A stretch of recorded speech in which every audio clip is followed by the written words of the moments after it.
Di awal film, kita langsung diperlihatkan dengan sosok pria mirip Kang Mus bernama Pak Hadi yang merupakan pemilik usaha cuci mobil. Ia tampak terlihat lelah setelah seharian bekerja, hingga sesaat kemudian, putri cantiknya yang bernama Saras, nggak pakai 008, langsung meminta si bapak untuk beristirahat. Menyadari kondisi tubuhnya yang sudah mulai ripuh, si bapak pun meminta Saras dan adiknya yang bernama Yudis untuk melanjutkan pekerjaannya.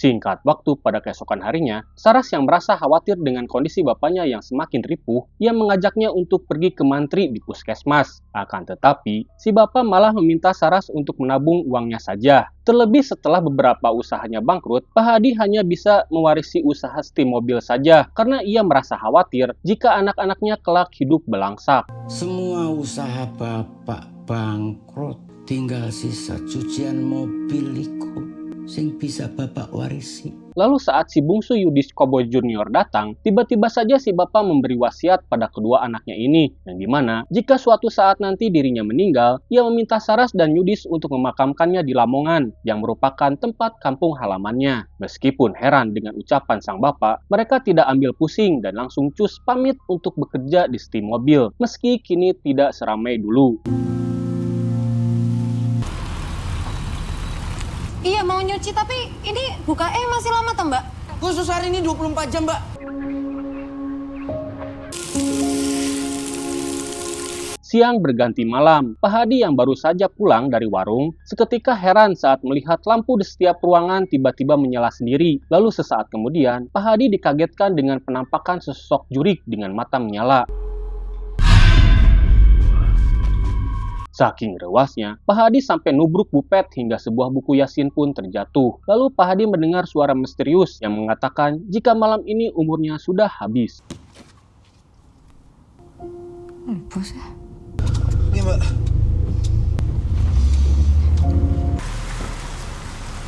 Nah, ketika anak-anak Pak Hadi pulang, entah apa yang terjadi, Pak Hadi sudah tergeletak dekat pintu, tewas tak bernyawa. Sontak saja, tangis mereka pun pecah saat mendapati si bapak telah meninggal dunia. Innalillahi wa inna ilaihi roji'un.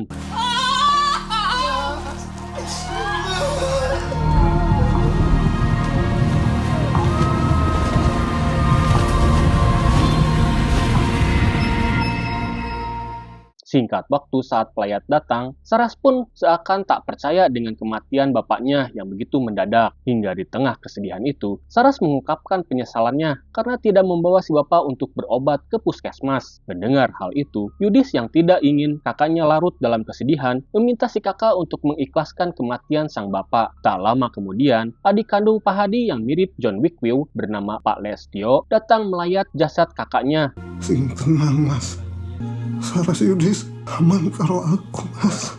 Lalu kemudian, Pak Lestio menghampiri Saras dan mengatakan kalau dirinya udah bawa mobil jenazah untuk membawa jasad Pak Hadi pulang ke Lamongan. Dan Saras pun mengatakan kalau bapaknya sempat berwasiat seperti itu. Tapi karena merasa wasiat itu nyusahkeun batur, akhirnya Saras pun memutuskan untuk menguburkan si bapak di Surabaya saja, agar supaya bisa berdekatan dengan makam ibunya. Mendengar hal itu, si Pak Le yang tak ingin hal buruk terjadi, meminta Saras untuk jangan meremehkan wasiat orang yang sudah meninggal. Namun, Saras yang sudah bulat dengan keputusannya itu, tetap kekeh dan tidak menggubris ucapan pamannya itu. Aku ini keluargamu, Sar. Pak Lemu. Yud, bilangin ke kamu, Yud. Aku ikut Mbak Saras. Dengan langkah gontai, entah antara sedih atau bingung harus bayar ongkos mobil jenazah, Pak Lestio pun tak bisa menahan tangisnya. Setelah upayanya gagal, membawa pulang jasad sang kakak ke Lamongan. Tak lama berselang, saat pelayat selesai membacakan surat Yasin, seketika mereka pun dibuat panik saat melihat jasad Pak Hadi yang tengah berbaring, tiba-tiba saja bergerak bangkit dan membuat sebagian pelayat lari pontang-panting.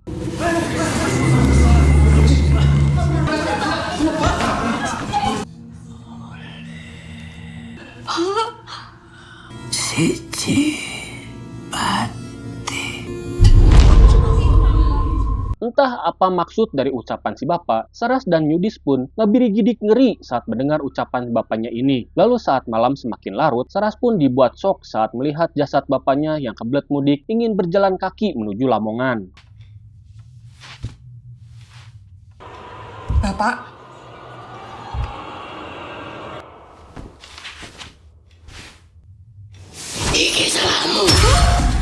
Di pagi harinya, Saras yang panik karena mimpinya tadi malam langsung keluar kamar untuk mengecek jasad si bapak. Namun betapa syoknya ia saat mendapati jasad si bapak sudah menghilang di ruang tengah. Nggak mungkin ini, Mbak.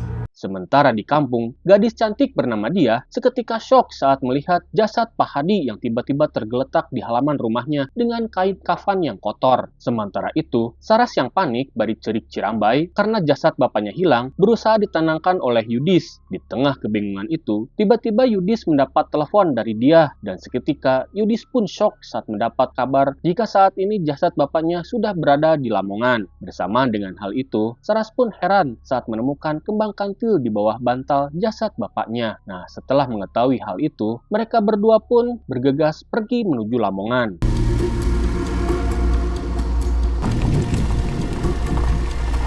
Singkat cerita, setibanya di Lamongan, Saras yang masih syok melihat jasad bapaknya berada di Lamongan, ia langsung menuduh kalau Pak Lestio yang membawa jasad bapaknya. Namun di sini, dia memberitahu jika tadi pagi dirinya lah yang menemukan jasad Pak Hadi yang tergeletak begitu saja di halaman rumahnya. Mendengar hal itu, Saras hanya bisa melongo karena semua itu tak bisa dipikirkan secara logika. Hingga akhirnya, Saras pun pingsan.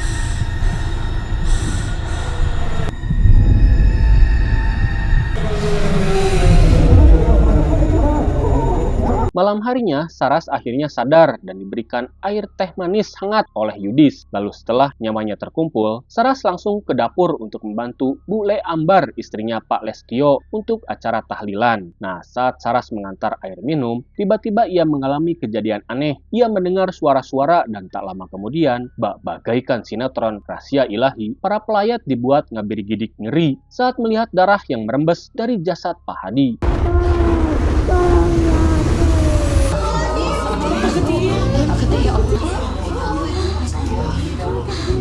Lalu di tengah keanehan yang terjadi, Pak Ustadz Juhri mengajak keluarga almarhum untuk kembali memandikan jasad Pak Hadi. Namun saat akan dimandikan, beberapa warga sudah tidak kuat untuk memandikan jasad Pak Hadi karena sudah tercium aroma bau busuk. Nah, di saat itu, Yudis tampak terlihat semakin sedih saat melihat keanehan yang terjadi pada jasad bapaknya ini. Ditambah lagi, kini Yudis pun mengalami hal-hal yang janggal saat memandikan sang bapak.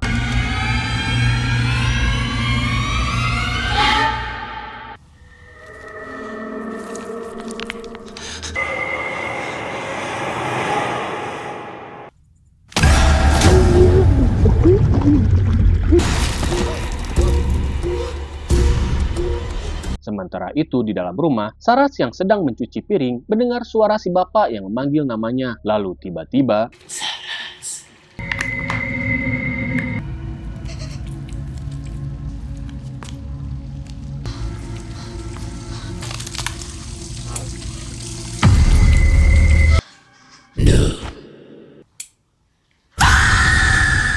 ya, Saras yang ketakutan karena melihat bebenguk juri makin tambah panik saat ia melihat adiknya yang basah kuyup dan terdapat luka lebam di lehernya. Lalu tak lama kemudian, Pak Lestio yang datang langsung mencoba menenangkan mereka berdua dan mencoba menjelaskan apa yang sebenarnya terjadi. Nah, di sini Pak Le mengungkapkan kalau Pak Hadi memiliki ilmu hitam yang diwariskan turun-temurun dari kakek buyutnya. Nah, jika orang itu meninggal, ia harus dikuburkan di malam Jumat Kliwon. Selain itu, ilmunya juga harus dilepas dulu agar ia bisa mati dengan tenang. Dan cara melepasnya adalah dengan mewariskan ilmu tersebut kepada keturunannya. Jadi salah satu di antara mereka ada yang akan mewarisi ilmu tersebut. Mendengar hal itu sontak saja membuat mereka tak habis pikir dengan syarat dan ketentuan tersebut. Lalu Bule Ambar memberitahu jika Pak Hadi terpaksa menerima ilmu itu demi menyelamatkan Yudis yang hampir mati saat masih orok. Namun sayangnya dalam ritual itu, Pak Hadi terpaksa menumbuhkan istrinya sendiri. Mendengar penjelasan itu sontak saja, Yudis pun syok saat mengetahui dirinya menjadi penyebab kematian sang ibu. Tapi di sini Saras tidak mau mempercayai hal tersebut karena baginya yakin kalau ibunya meninggal syahid setelah melahirkan Yudis. Kita kudu makamkan bapakmu hari Jumat Kliwon.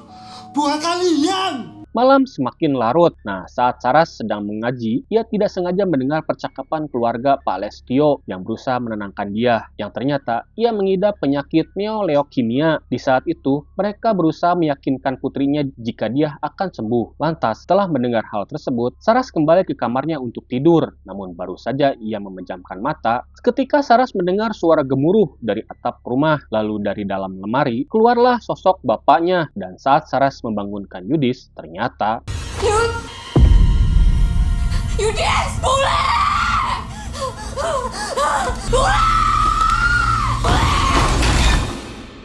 betapa syoknya Saras, ternyata ia masih kembali ke kamarnya. Tapi walaupun begitu, ia merasa lega karena Yudis masih hidup. Dan Yudis menyuruh kakaknya untuk kembali tidur. Tapi baru saja ia akan memejamkan mata, Saras kembali mendengar suara bapaknya, yang ternyata si bapak telah ngejogrok di ranjang Yudis.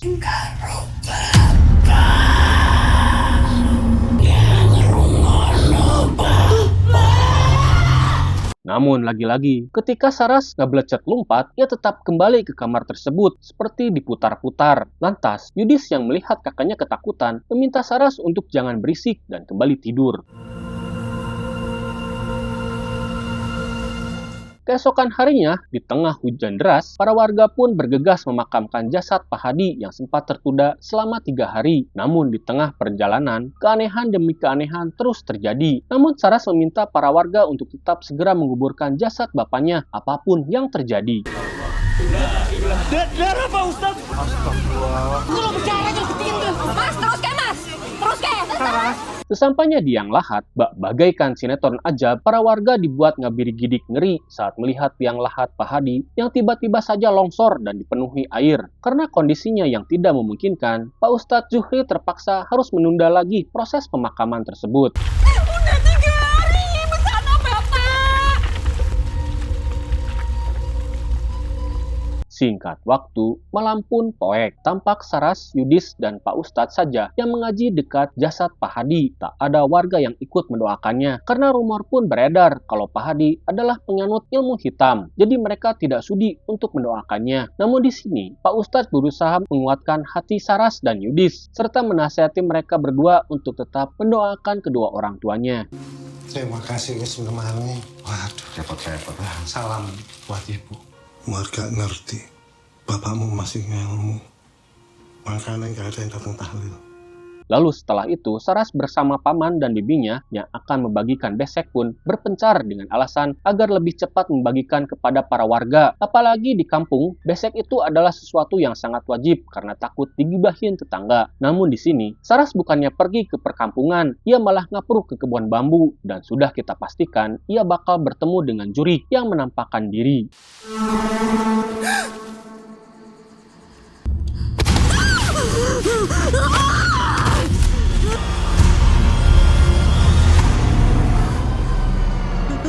Sontak saja, Saras pun syok saat melihat keberadaan sosok si bapak bersama skuad pocong di film Pengabdi Setan dengan wujud yang sangat mengerikan. Nah, si bapak yang dikuasai juri kirang mengatakan jika Saras telah terpilih menjadi penerusnya. Pas aku mati, konang jadi abdi saiki. Setelah mengalami teror yang aneh, Saras yang tersadar langsung bergegas pergi dari tempat tersebut. Lalu, Pak Lestio dan Bule Ambar yang melihat mata kanan Saras, anak Pang, seketika panik karena mereka menyadari jika kini Saras telah terpilih menjadi pewaris ilmu hitam. Sementara itu, di rumah, Yudis bertanya pada dia apakah ada yang pernah mengalami hal seperti bapaknya di desa ini. Dan dia pun menjawab, yang terakhir kali bernasib seperti ini adalah Mbah Rajiman. Dia, buku Yasin Barajima masih disimpan? Di gudang. Sama buku Yasin buyut-buyut lainnya. Namun ketika Yudis ke gudang mencari buku Yasin para buyutnya, ia mendapatkan teror yang membuatnya spor jantung.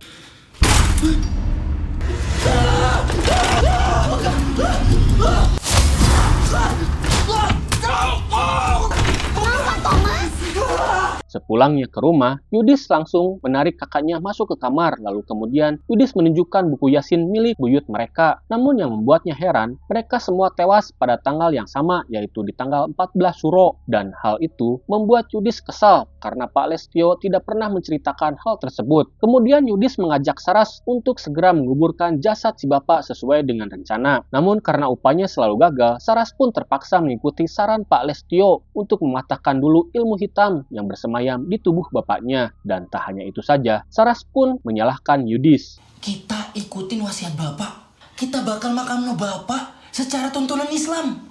Iki kabeh salahmu ya. Kau ngomong apa sih? Betapa paniknya Yudis saat melihat kakaknya yang kerasukan, dan si sosok itu mengungkapkan jika sejak ratusan tahun yang lalu keluarga Yudis telah bersekutu dengan dirinya. Lalu tiba-tiba Waris keluarga iki bakal dadi kutuk.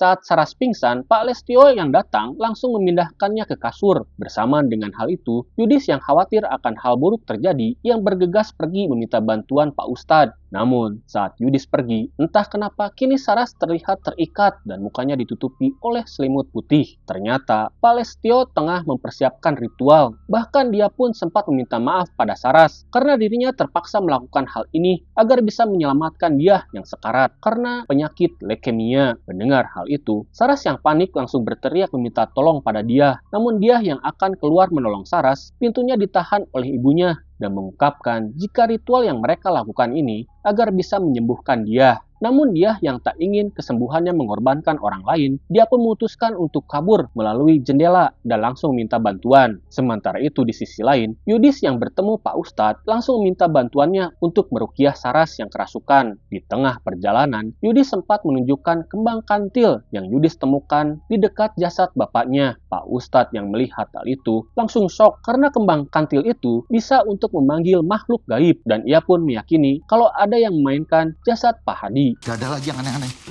Kecuali ada yang memuaskan ilmunya. Pernah ada kejadian aneh, tapi warga gak ada bukti. Ya wis, jadi desas-desus tok. Alhamdulillahnya, dia bertemu dengan Yudis dan dia pun langsung mengajak mereka untuk bergegas karena ia tak ingin Saras dijadikan tumbal untuk kesembuhannya. Namun di tengah perjalanan, mereka dicegat oleh warga yang mau main hakim sendiri. Untungnya, Pak Ustadz berhasil menyadarkan warga dan meminta warga untuk segera pergi ke musola dan meminta mereka untuk sholat gaib demi kebaikan almarhum Pak Hadi. Nah, sementara itu di rumah, saat Pak Lestio akan memulai ritualnya, Saras pun memohon agar ia dilepaskan karena menurutnya mereka bisa mencari cara lain untuk menyembuhkan dia. Akan tetapi, Pak Lestio tidak menggubris hal tersebut, apalagi dulu kakaknya pun pernah melakukan hal yang sama untuk menyelamatkan Yudis saat lahir dengan keadaan prematur. Tak cuma sampai di situ, Pak Lestio pun menjelaskan jika kembang kantil yang ia simpan ternyata berhasil membangkitkan si Jurik Ireng dan membawa jasad Pak Hadi pulang ke kampung halamannya. Hingga sesaat kemudian, Pak Lestio mengungkapkan jika dirinya akan melakukan ritual untuk merebut ilmu hitam dari keturunan Pak Hadi, dan rupanya keanehan mayat Pak Hadi yang berjalan kaki menuju Lamongan itu merupakan ulah dari Pak Lestio. Meskipun belum pernah ada yang mencoba, namun Pak Lestio yang ngide merasa yakin jika ritualnya akan berhasil. Lantas, sebelum melakukan ritual tersebut, Pak Lestio berniat untuk melakukan sesuatu pada jasad kakaknya itu.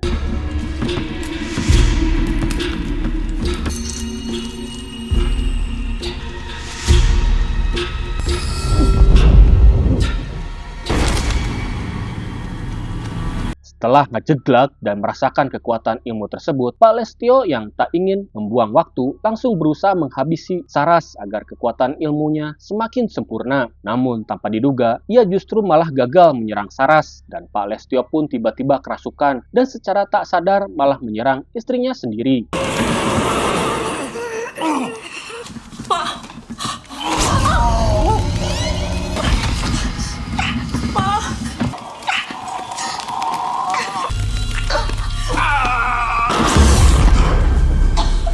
Di tengah kepanikan, Pak Lestio yang merasakan kemarahan si Jurik Ireng berusaha minta maaf atas tindakan bodohnya, yang dimana ia hanya ingin menyelamatkan putrinya saja, sama seperti yang dilakukan oleh kakaknya. Akan tetapi, si Jurik yang tak ingin diatur merasa terhina oleh tindakan Pak Lestio.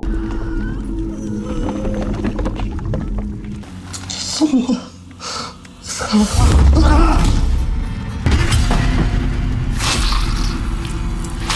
Saat Yudis dan yang lain datang, si Jurik Ireng yang murka akhirnya menghukum Pak Lestio yang berusaha menghabisi Saras sebagai tubuh pilihannya. Tak hanya Pak Lestio, ternyata bule ambar pun dihempasnya hingga tewas. Setelah keduanya tewas, Ustadz Zuhri bergegas melakukan ruqyah. Bismillahirrahmanirrahim. Ghairil maghdubi alaihim wad-dallin. Man zal ladzi yas'u indahu illa bi'izni wa la ya'uduhu 'izzuhu wa la yu'adhi.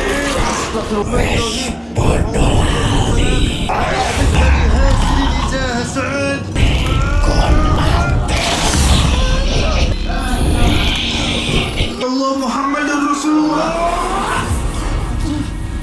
Akhirnya, bersamaan dengan bebasnya Saras dari si Jurik Ireng, Yudis berusaha menyadarkan kakaknya yang akhirnya muntah. Akan tetapi, kengerian itu tak cukup sampai di situ. Saat si Jurik Ireng kembali merasuki jasad Pak Hadi, para leluhur Pak Hadi yang merupakan skuad pocong terlihat menampakkan diri. Dan alhamdulillahnya, berkat kuasa Allah, Pak Ustadz Zuhri berhasil membebaskan Pak Hadi dan keturunannya dari perjanjian si Jurik Ireng. وما كان لي عليكم من سلطان ولا تلوموني ولوموا A'udzu bikalimatillahi tammati min syarri ma khalaq. Allahu akbar.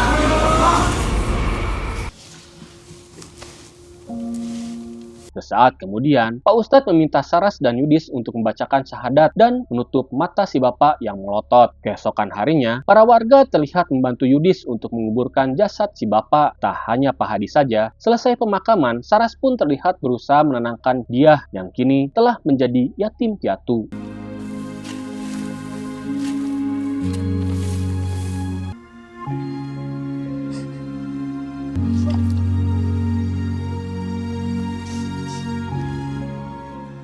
Nah, bagaimana pendapat kalian tentang film yang diangkat dari podcast viral ini? Walaupun agak sedikit berbeda dari cerita podcastnya, tapi ya sudahlah, namanya juga film Konoha ya. Tapi walaupun begitu, film ini mendapatkan rating 5,6 dari IMDb. Terima kasih sudah menonton sampai selesai. Sampai jumpa di video berikutnya. Jangan lupa subscribe, like, komen, dan tekan bel notifikasinya ya. Saya Hilman, pamit undur diri. Assalamualaikum warahmatullahi wabarakatuh.